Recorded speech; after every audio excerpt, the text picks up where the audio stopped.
Hello friends, welcome to our channel complete course destination. जैसे कि हमने लास्ट क्लास में आपकी क्वाड्रिलेटरल्स का फर्स्ट एक्सरसाइज कंप्लीट कर दी थी, हमने नेक्स्ट एक्सरसाइज पे मूव करना था। उससे पहले आपका एक थ्योरी पार्ट रह गया है, मिड पॉइंट थ्योरम।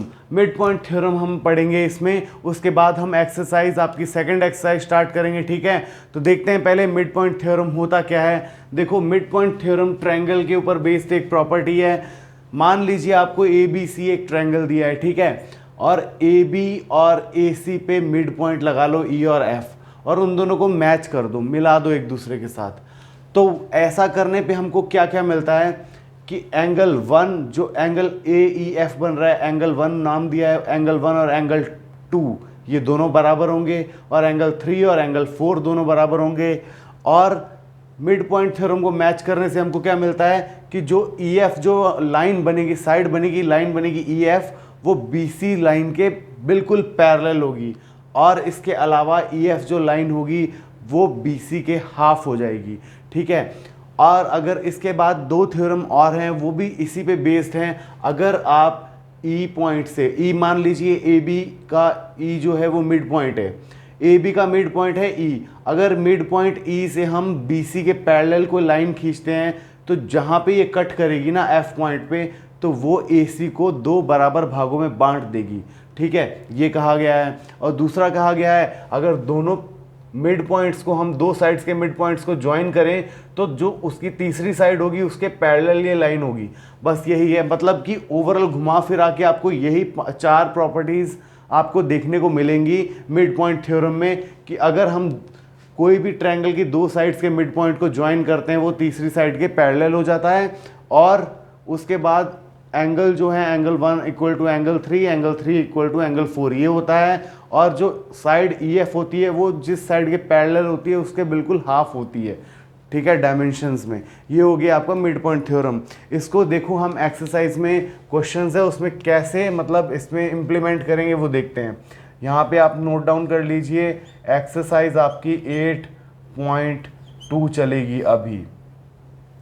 ठीक है, एक्सरसाइज 8.2 आपकी क्या कहती है, देखो आपका फर्स्ट क्वेश्चन क्या कह रहा है। देखो, फर्स्ट क्वेश्चन ये कहता है, उसने एक क्वाड्रिलेटरल दिया है, एक पैरेललोग्राम दिया है, उसमें हमको बस यही मेंशन करना है, उसको ये बताना है क्वाड्रिलेटरल में उसके मिड पॉइंट्स को उसने मैच किया है, और कुछ क्वेश्चंस दिए हैं वो करने हैं। सबसे पहले हम डायग्राम ड्रॉ करते हैं। ए बी सी डी एक क्वाड्रिलेटरल दिया है, देखो ए बी एंड ये हो जाएगा आपका सी, और ये हो जाएगा आपका डी। एक क्वाड्रिलेटरल दिया है उसने। ठीक है, ये क्वाड्रिलेटरल दिया है, उसने क्या कहा है, पी क्यू आर एस इसके मिड पॉइंट्स हैं, ए बी सी डी और पी क्यू आर एस। ये पी है और ये क्यू है और ये आर है और ये है आपका एस पॉइंट। इनको सबको मैच कर देते हैं हम।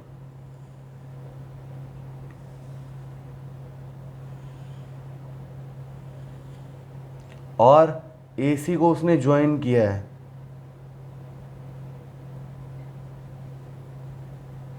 अब उसने क्या पूछा है, AC एक डायगोनल है। ठीक है, उसने क्या बोला है, ABCD एक क्वाड्रिलेटरल है, ये पैरेललोग्राम नहीं है बताया उसने, सिर्फ बताया ABCD एक क्वाड्रिलेटरल है, और PQRS जो है वो साइड्स के मिड पॉइंट्स हैं। ठीक है, और मिड पॉइंट्स को ज्वाइन किया है। AC ए क्वाड्रिलेटरल की डायगोनल है। उसके बाद उसने क्वेश्चन में क्या पूछा है, हमको प्रूव करना है SR is parallel to AC। First question का फर्स्ट पार्ट देखिए क्या कह रहा है, SR is parallel to AC, और उसके बाद और क्या कह रहा है, SR is half of AC and SR is equal to half of AC। ये प्रूफ करना है। अभी हमने मिड पॉइंट थ्योरम पढ़ा है, तो मिड पॉइंट थ्योरम से रिलेटेड पहला क्वेश्चन हमको मिल चुका है। तो देखते हैं, आप देखिए SR और AC की बात हो रही है, तो हम ट्रायंगल ADC ले सकते हैं। लिखो इसको, इन ट्रायंगल AD और C। ठीक है, S और R क्या है, मिड पॉइंट्स हैं, तो लिख सकते हैं S point S and point R is midpoints of AD and DC। ये ADC ट्रायंगल की बात कर रहे हैं। S और R जो है ये वाले पॉइंट हैं, मिड पॉइंट है AD और DC के, ठीक है।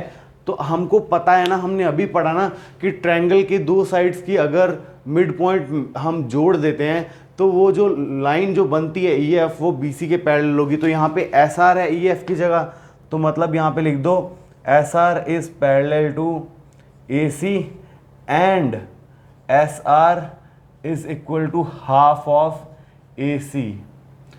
हमने ये प्रॉपर्टी पढ़ी थी, देखो EF is half of BC और EF is parallel to BC, वही हमने लिखा है। यहाँ पे आप लिख सकते हैं बाय मिड पॉइंट थ्योरम। हमको कुछ भी लिखना नहीं है, सीधा आंसर लिख दिया। हमको पता है कि ये मिड पॉइंट्स है, क्वेश्चन में गिवन है, और ADC एक ट्रायंगल बना रहा है, ADC एक ट्रायंगल बन रहा है, तो SR जो है वो पैरेलल हो जाएगा AC के। क्यों? क्योंकि S जो है और R जो है वो मिड पॉइंट्स हैं AD और DC के, ठीक है। और SR हाफ ऑफ AC भी हो जाएगा, ये भी हमने प्रॉपर्टी पढ़ी है मिड पॉइंट थ्योरम में। तो उसकी वजह से आपका फर्स्ट पार्ट जो है यहीं पर ख़त्म हो जाता है। जो फर्स्ट पार्ट में पूछा था वो हमने प्रूव कर दिया। इसके बाद सेकंड पार्ट देखते हैं। इसका सेकंड पार्ट में क्या पूछ रहा है, देखो सेकंड पार्ट में पूछ रहा है कि PQ is equal to SR। Second part में पूछ रहा है PQ is equal to SR।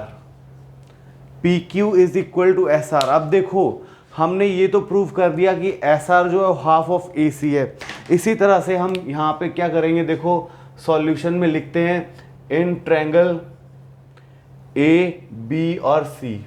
ABC triangle देखो, ABC ट्रायंगल देखो, P और Q मिड पॉइंट है AB और BC के, तो इसको हम लिख सकते हैं, देखो इसको हम लिख सकते हैं PQ is parallel to AC and PQ is equal to half of AC।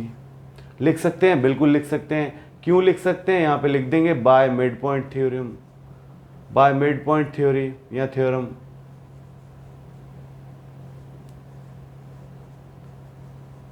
ठीक है, ये थ्योरम से हमने ये दोनों प्रॉपर्टी लिख दी। अब एक चीज देखो, इसको आप मान लो फर्स्ट इक्वेशन, जो हमने पहले SR को प्रूव किया था, इसको मान लो सेकंड इक्वेशन। तो अब हम लिख सकते हैं from equation first and second. From first and second equation से क्या लिख सकते हैं हम, देखो कि PQ is equal to half of AC है, जो कि SR के बराबर है, मतलब PQ is equal to SR। हमको यही तो प्रूव करना था, यही प्रूव करना था, तो हमने कर दिया। बहुत ही इजी मेथड था, कुछ भी हार्ड नहीं था इसमें। फर्स्ट क्वेश्चन के सेकंड पार्ट में सेम थ्योरी लगी, मिड पॉइंट थ्योरम, दोनों दो ट्रायंगल बने ADC और ABC। दोनों ट्रायंगल में हमने SR को और PQ को हाफ ऑफ AC प्रूव कर दिया, जिससे हमको पता चल गया कि PQ is equal to SR है। ठीक है, इतना समझ आ गया। इसके बाद थर्ड पार्ट देखो, PQRS इज ए पैरेललोग्राम। अब देखो ये आपकी हो गई थर्ड इक्वेशन। नहीं, यहाँ पे देखो PQ is equal to SR तो है, लेकिन यहाँ पे एक और चीज़ प्रॉपर्टी है, देखो PQ is parallel to AC है और पैरेलल टू SR है। ये हमने अभी प्रूव किया। ये देखो पैरेलल टू AC, उधर भी parallel to SR is equal to AC कर दिया। इससे हमको क्या पता चलता है, PQ SR के बराबर तो है और PQ पैरेलल भी है SR के। ठीक है, इसको हम इक्वेशन नंबर थर्ड दे देते हैं। अब देखो अब इसका थर्ड पार्ट आ जाता है। थर्ड पार्ट में क्या पूछा है, PQRS is a parallelogram. Parallelogram पूछा है ना, पैरेललोग्राम पूछा है, यही पूछा है। PQRS is a parallelogram. ये पूछा है, हमको ये प्रूव करना है। तो देखो फ्रॉम इक्वेशन थर्ड, ठीक है। अब देखो एक पेयर अगर इक्वल है और पैरेलल है, याद रखना कभी भी कोई भी क्वाड्रिलेटरल में अगर एक पेयर इक्वल भी है और पैरेलल भी है तो क्या हो जाता है, पैरेललोग्राम हो जाता है। P Q from equation third, P Q R S is a parallelogram, direct लिख देंगे। क्यों, रीजन क्या, रीजन भी तो लिखना पड़ेगा, बिकॉज वन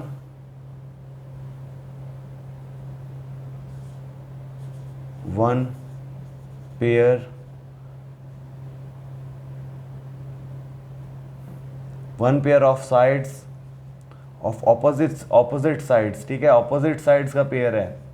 ऑपोजिट साइड्स का पेयर जो है वो क्या है, पैरेलल है और इक्वल है, पैरेलल एंड इक्वल।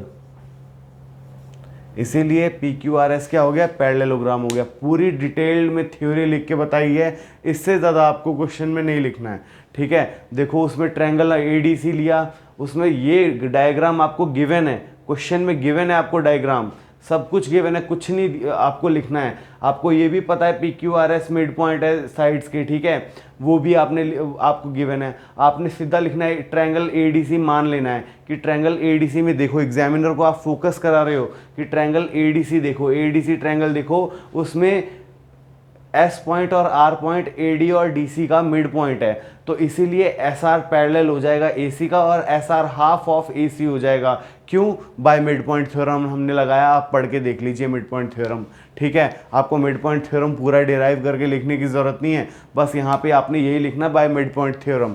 इससे आपका ये सारा प्रूव हो गया जो हमने फर्स्ट इक्वेशन का नाम दिया है। इसी तरह से सेकंड इक्वेशन को नाम दिया हमने, वो भी प्रूव हो गया by mid point theorem triangle ABC में। तो फर्स्ट और सेकंड इक्वेशन से हमारा क्या आ गया, P Q half of A C है जो कि एस आर के बराबर है, मतलब एस आर की वैल्यू भी हाफ ऑफ ए सी निकाली थी और पी क्यू की वैल्यू भी हाफ ऑफ ए सी निकाली है, तो मतलब P Q is equal to S R हो जाएगा, ठीक है। और पी क्यू ए सी के पैरेलल है और एस आर भी ए सी के पैरेलल है, तो मतलब पी क्यू और एस आर दोनों आपस में पैरेलल हो गए।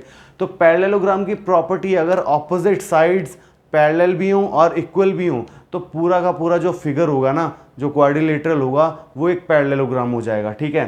तो वही हमने लिखा, P Q R S is a parallelogram from equation third we conclude that P Q R S is a parallelogram.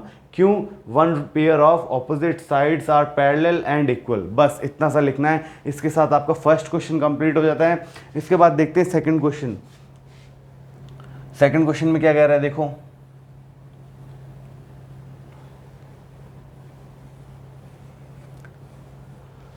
Question number second देखो, ABCD is a rhombus, ABCD is a rhombus and PQRS are the mid point of the rhombus. उसने rhombus दिया है और rhombus के कुछ mid points दिए हैं, तो उसने हमको क्या प्रूव करना है कि जो मिड पॉइंट है और रोम्बस है उससे हमको प्रूव करना है कि जो बीच का जो फिगर बन रहा है PQRS का वो एक रेक्टेंगल है, बस यही प्रूव करना है। तो देखते हैं डायग्राम कैसे बनेगा। पहले तो ये देखो, ये मान लीजिए एक रोम्बस है,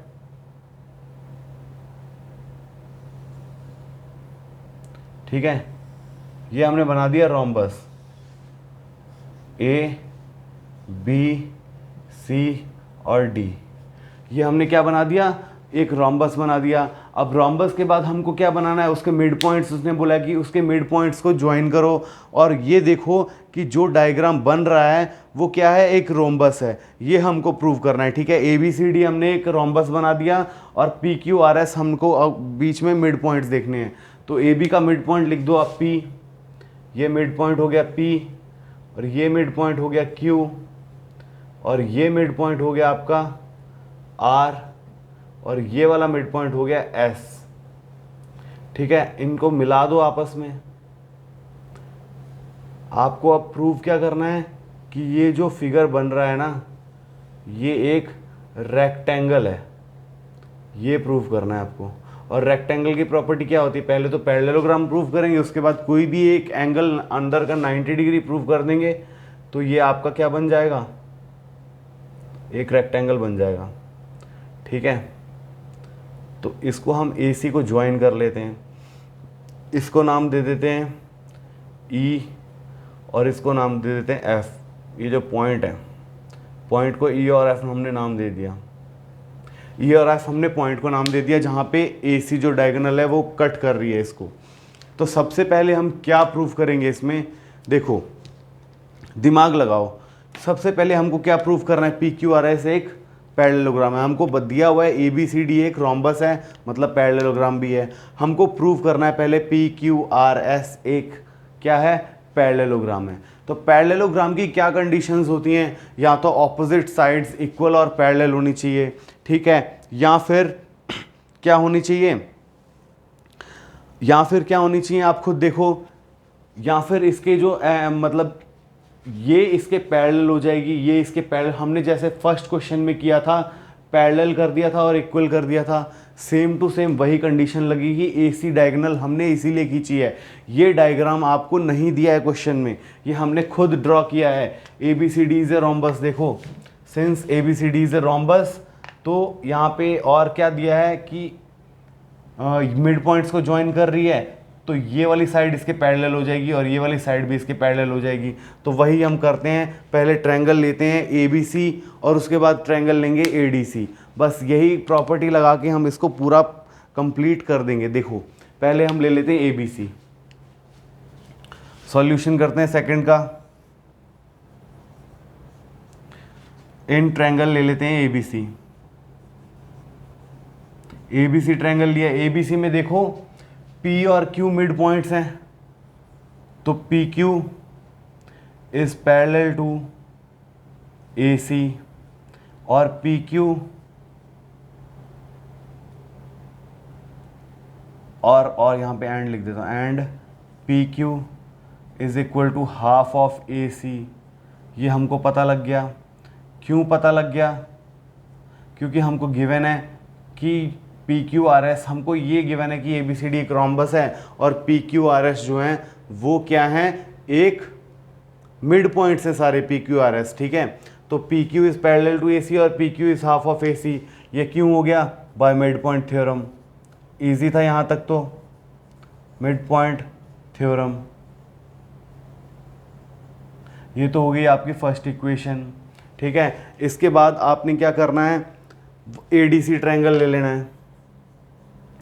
इन ट्रायंगल AD और C, ADC ट्रायंगल में देखो same SR is parallel to AC and SR is equal to half of AC।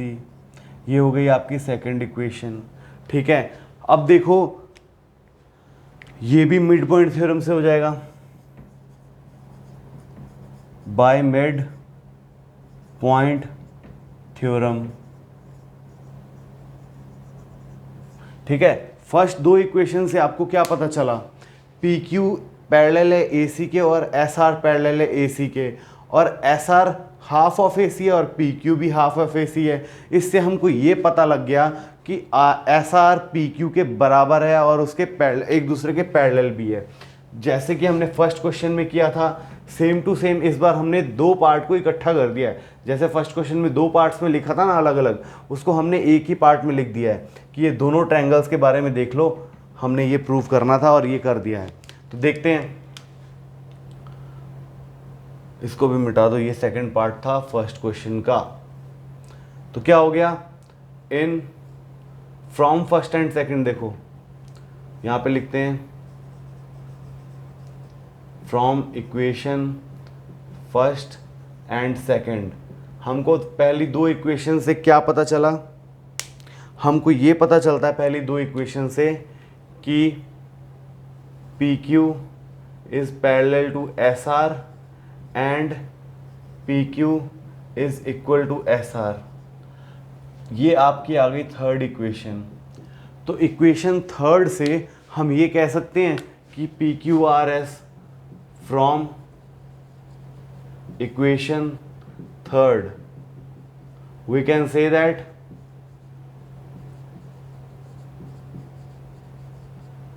PQRS R S is a parallelogram. Same first equation, first question जैसे हुआ था वही same condition आ गई। क्यों? Reason opposite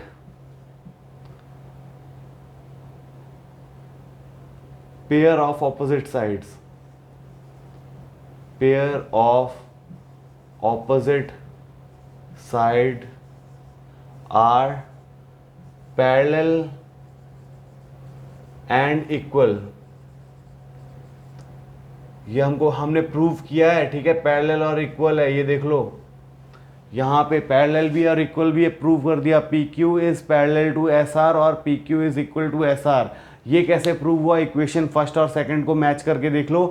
P Q is parallel to A C है और S R भी पैरेलल टू ए सी है, तो दोनों एक दूसरे के पैरेलल हो गई। उसके बाद P Q is half of A C है और एस आर भी हाफ ऑफ ए सी है, तो P Q is equal to S R हो गया। ये कंडीशन से हमको ये पता चल गया P Q R S is a parallelogram. ये किस लिए हुआ? क्योंकि एक पेयर है, ये quadrilateral P Q R S में एक पेयर है जो कि इक्वल है, ऑपोजिट है और पैरेलल भी है। इससे हमारा ये प्रूव हो जाता है कि ये एक पैरेललोग्राम है। अब पैरेललोग्राम के बाद हमें क्या प्रूव करना है कि पी क्यू आर एस एक रेक्टेंगल है।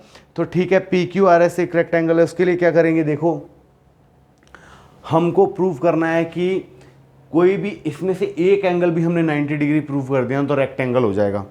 तो देखते हैं, अब हम ट्रायंगल ले लेते हैं E R C and triangle E Q C. देखो ई आर सी और ट्रायंगल ई क्यू सी, इसको हम नंबरिंग कर देते हैं। अब देखो एंगल्स को नंबरिंग कर देते हैं, हमारे लिए इजी हो जाएगा। ये आपका फर्स्ट है, ये आपका सेकंड है, ये आपका थर्ड है, ये आपका फोर्थ है और ये आपका फिफ्थ है। ठीक है, ये एंगल हमने नंबरिंग कर दी 1 2 3 4 5 और ये ई है, ये एंगल नहीं है कोई भी, हमने बस 1 2 3 4 5 तक किया है। अब देखो ए बी सी डी एक रोम्बस है, तो ये तो पता है कि ए सी डायगोनल है और रोम्बस की प्रॉपर्टी होती है कि डायगोनल हमेशा एंगल्स को बाइसेक्ट करती है, मतलब एंगल 1 और एंगल 2 बराबर हो जाएगा। Angle 1 is equal to angle 2, क्यों?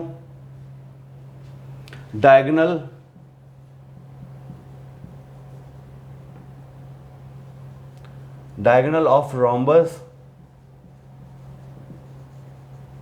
Bisect opposite angles. ठीक है, डायगोनल्स ए को भी बराबर भागों में काटेगी और सी एंगल को भी बराबर भागों में काटेगी, मतलब एंगल 1 इक्वल टू एंगल 2 हो गया। ये तो हमको पता चल गया। अब इसके बाद देखो रोम्बस की साइड्स देखो, ए बी सी डी है ना, तो डी सी का मिड पॉइंट है आर और सी बी का मिड पॉइंट है क्यू, तो हम लिख सकते हैं सी आर। देखो रोम्बस की प्रॉपर्टी होती है कि सारी साइड्स बराबर होती हैं, तो इसमें हम लिख सकते हैं, देखो C R is equal to half of D C, और लिख सकते हैं C Q is equal to half of B C.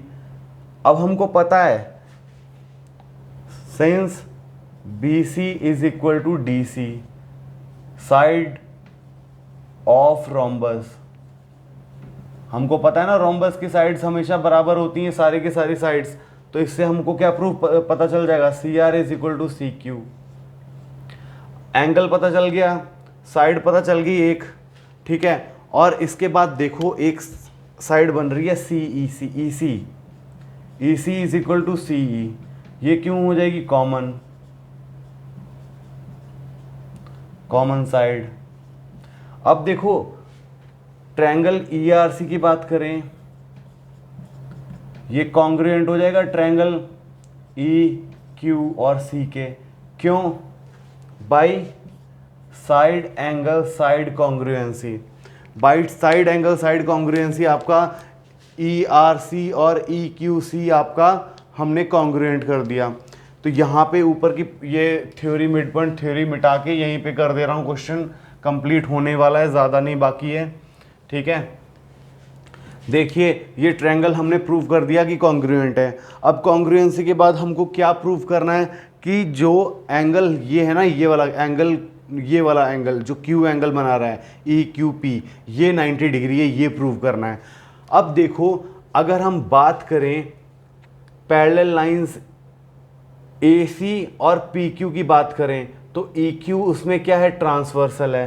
Transversal है तो एंगल 5 और एंगल पी क्यू का वैल्यू कितनी हो जाएगी, 90 डिग्री हो जाएगी। अब देखो हमने कॉन्ग्रुएंट प्रूव कर दिया, इससे हमको क्या पता चला, angle 3 is equal to angle 4। क्यों, बाय सीपीसीटी। सीपीसीटी आपने लास्ट क्लास में पढ़ा था, मतलब लास्ट चैप्टर में ट्रायंगल्स में by CPCT corresponding parts of congruent triangles, angle 3 इस ट्रायंगल में और एंगल 4 इस ट्रायंगल में, एंगल 1 इस ट्रायंगल में, एंगल 2 इस ट्रायंगल में। इस तरह से ये कॉन्ग्रुएंट कॉरस्पॉन्डिंग पार्ट्स हो जाते हैं कॉन्ग्रुएंट ट्रायंगल्स के। और आपको ये भी पता है डायग्राम से कि angle 3 plus angle 4 is equal to 180 degree है। क्यों है, क्योंकि ये लीनियर पेयर बना रहे हैं। लीनियर पेयर क्या होता है आपको पता है कि नहीं भी, दो देखो एक स्ट्रेट लाइन है उसके ऊपर कोई ट्रांसवर्सल होती है तो दो एंगल्स बनते हैं। देखो ये स्ट्रेट लाइन है, ये एंगल ऐसे जा रही है तो ये हो जाएगा लीनियर पेयर। स्ट्रेट लाइन हमेशा कोई ऐसे ट्रांसवर्सल आए उसके ऊपर तो वो हमेशा दो भागों में बढ़ती है और दोनों का सम जो होता है वो 180 डिग्री होता है। एंगल 3 प्लस एंगल 4 हमने बता दिया कि 180 डिग्री है, क्यों है, लीनियर पेयर बन रहा है इसीलिए। तो अब देखो हम इसमें क्या लिख सकते हैं, देखो हमको पता है एंगल 3 और एंगल 4 की वैल्यू पता चल गई, ठीक है। Angle 3 is equal to angle 4 है, ये भी पता लग गया, ठीक है। एंगल 1 और एंगल 2 बराबर है, ये भी पता है। एंगल 3 और एंगल 5 भी बराबर है। देखो angle 3 is equal to angle 5 भी बराबर है। क्यों बराबर है एंगल 3 और एंगल 5? क्योंकि ये वर्टिकली ऑपोजिट एंगल है, वर्टिकली ऑपोजिट एंगल्स हैं, ठीक है। ये भी हमको पता चल गया। अब हमको सिर्फ एक ही चीज़ प्रूव करनी है, या तो एंगल 390 डिग्री हो जाए या 5 एंगल 90 डिग्री हो जाए। ये करते ही आपका क्या हो जाएगा, क्या हो जाएगा आपका, ये आपका प्रूव हो जाएगा कि ये जो है क्या है, एक रेक्टेंगल है। अब देखो angle 3 is equal to angle 4 हमने लिखा है और एंगल 3 प्लस एंगल 4 180 डिग्री है। अगर 4 की जगह एंगल 3 पुट करें तो कोई दिक्कत तो नहीं है, तो यहाँ पे 2 ऑफ एंगल 3 कितना हो जाएगा, 180 डिग्री। मतलब ये वाली इक्वेशन से आपको पता लग जाएगा कि angle 3 is equal to 190 degree है, ये पता लग गया आपको, is equal to angle 4। Angle 3 और एंगल 4 की वैल्यू प्लस करेंगे तो 180 डिग्री आ रही है और एंगल 3 और एंगल 4 बराबर हैं। तो ये एक ही कंडीशन है, जब एंगल 3 और एंगल 4 की वैल्यू 90 डिग्री हो जाएगी, दोनों की वैल्यू 90 डिग्री होगी, तभी इनका सम 180 डिग्री होगा। अब देखो एंगल 3 और एंगल 4 की वैल्यू हमको पता चल गई 90 डिग्री है, तो एंगल 5 की डिग्री क्या हो जाएगी, यहाँ पे हमको पता है कि angle 3 is equal to angle 5 है, तो angle 5 is equal to 90 degree हो जाएगा। Angle 3 is equal to 90 degree, angle 5 हमको पता चल गया 90 डिग्री है। अब इसके बाद देखो हम इसमें लेते हैं, देखो P Q is parallel to A C and E Q is transversal.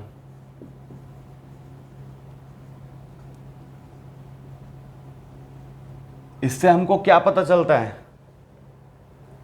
Angle 5 plus angle E Q P is equal to 180 degree.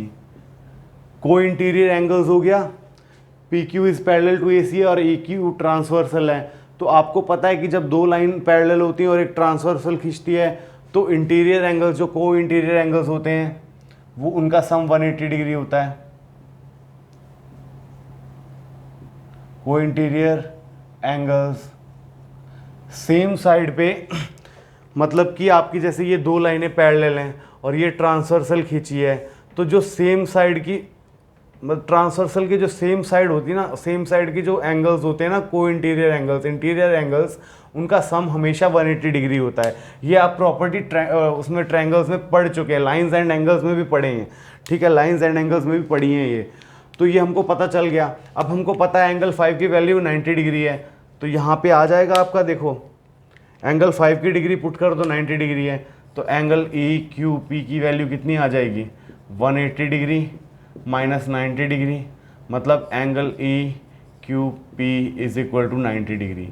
हमको क्या प्रूव करना था, देखो ये हमने प्रूव कर दिया कि 90 डिग्री है। ये अगर 90 डिग्री प्रूव हो गया, मैंने क्या कहा था, एक पैरेललोग्राम की कोई भी अगर एक एंगल 90 डिग्री हो जाएगा तो उसका रेक्टेंगल होना तो श्योर शॉट है, वो तो पक्का एक रेक्टेंगल बन चुका है। बाद में डिसाइड करेंगे स्क्वायर है कि नहीं है, पर एक स्क्वायर भी तो रेक्टेंगल होता है। वो बात अलग है कि एक रेक्टेंगल स्क्वायर नहीं होता है, पर एक स्क्वायर तो रेक्टेंगल होता है, ठीक है। तो ये एक रेक्टेंगल तो हमने प्रूव कर दिया, ठीक है। इसको स्क्वायर की उपाधि इसलिए नहीं दी क्योंकि हमने साइड्स अभी प्रूव नहीं किए कि इक्वल हैं, इसीलिए हमने इसको ये एंगल प्रूव करते ही लिख देते हैं यहाँ पे, therefore P Q R S is a rectangle, ठीक है। क्यों, reason, PQRS is a parallelogram and angle EQP is equal to 90 degree. One angle of a parallelogram is 90 degree, so that's why PQRS is a rectangle. ठीक है, तो मुझे लगता है आज की क्लास यहीं पे ख़त्म कर देनी चाहिए। बहुत ज़्यादा डेंस हो गया आपके लिए, बहुत ज़्यादा कॉम्प्लेक्स हो गया है, इसी को रिवीजन करें अच्छे से, ठीक है। इसको अच्छे से रिवीजन करें, एक दो बार खुद ट्राई करके देखें कि मैंने क्या क्या किया है, क्या प्रूव करने के लिए क्या चीज़ लेनी है। वो चीज़ जब आपको आ गई ना, तो ये कॉन्सेप्ट कुछ भी नहीं है आपके लिए, कोई भी डायग्राम आ जाए इससे रिलेटेड आप इजीली सॉल्व कर लोगे, ठीक है। जैसे हमने इसमें बताया था, ये थ्योरी यहाँ पे लिखी थी जो mid point theory, mid point theory से हमने ये प्रूव कर लिया कि ये पैरेललोग्राम है। पैरेललोग्राम कैसे प्रूव किया, मिड पॉइंट है, ट्रायंगल की प्रॉपर्टी है कि मिड पॉइंट्स अगर ज्वाइन करते हैं तो तीसरी साइड के पैरेलल हो जाती है और हाफ हो जाती है, तो उससे हमने ये प्रूव कर दिया कि ये एक पैरेललोग्राम है। अब उसके बाद ये वाला ट्रायंगल लिया, रोम्बस की प्रॉपर्टी यूज़ की, इसको कॉन्ग्रुएंट कर दिया, दोनों इक्वल कर दिया, लीनियर पेयर बना दिया। देखो उसके बाद हमको पता है लीनियर पेयर का सम 180 डिग्री होता है, तो एंगल 3 और एंगल 4 तो बराबर है, तो दोनों में से एक की वैल्यू, दोनों की वैल्यू 90 डिग्री आ गई। एंगल 3 की वैल्यू 90 डिग्री है, एंगल 5 की वैल्यू भी 90 डिग्री आ जाएगी क्योंकि ये वर्टिकली ऑपोजिट एंगल है। इसके बाद हमने क्या देखा कि पी क्यू ए सी के पैरेलल है, हमने पहले प्रूव कर चुके हैं। तो और ई क्यू जो है वो एक ट्रांसवर्सल है, दोनों को काट रही है। अब दोनों को काट रही है तो ये पता है ना कि को इंटीरियर एंगल्स का सम हमेशा 180 डिग्री होता है। कभी भी दो पैरेलल लाइंस को एक ट्रांसवर्सल लाइन काटेगी तो ट्रांसवर्सल की एक साइड, कोई भी एक साइड ले लीजिए, उसमें जो इंटीरियर एंगल्स होंगे उनका सम 180 डिग्री होगा। हमको पता था एंगल 5 की वैल्यू 90 डिग्री है, तो दूसरा भी 90 डिग्री हो जाएगा। ये होते ही आपका PQRS एक रेक्टेंगल प्रूफ हो गया, ठीक है। तो आशा करता हूँ कि आपको आज की क्लास बहुत ही अच्छी लगी होगी और आपको समझ अच्छे से आ गया होगा। अगर कोई भी क्वेरी है तो टेलीग्राम का लिंक आपको वीडियो के डिस्क्रिप्शन में मिल जाएगा, आप वहाँ पे ज्वाइन करके मुझे कोई भी किसी भी तरह का क्वेरी दे सकते हैं। मैं आपको कोशिश करूँगा नेक्स्ट वीडियो में वो जो भी आपकी क्वेरी होंगी वो सॉल्व की जाएँ, ठीक है। और हाँ, एक और बात, लाइक शेयर और सब्सक्राइब करना मत भूलिएगा, ठीक है। ज़्यादा से ज़्यादा शेयर कीजिए ताकि हमारी टीम आपके लिए मोटिवेटेड रहे, आपके लिए और कंटेंट अच्छा तैयार करे और आपके सामने ऐसी ही अच्छी नॉलेजेबल वीडियोस लेके आएँ ताकि आप घर बैठे बैठे इजीली सीख सकें कि आपको क्या पढ़ना है और कैसे पढ़ना है, ठीक है। तो ये वीडियो हम यहीं पे ख़त्म करते हैं, इसके बाकी क्वेश्चन हम अगली एक्सरसाइज में अगली क्लास में करेंगे, ठीक है। Thank you and have a nice day.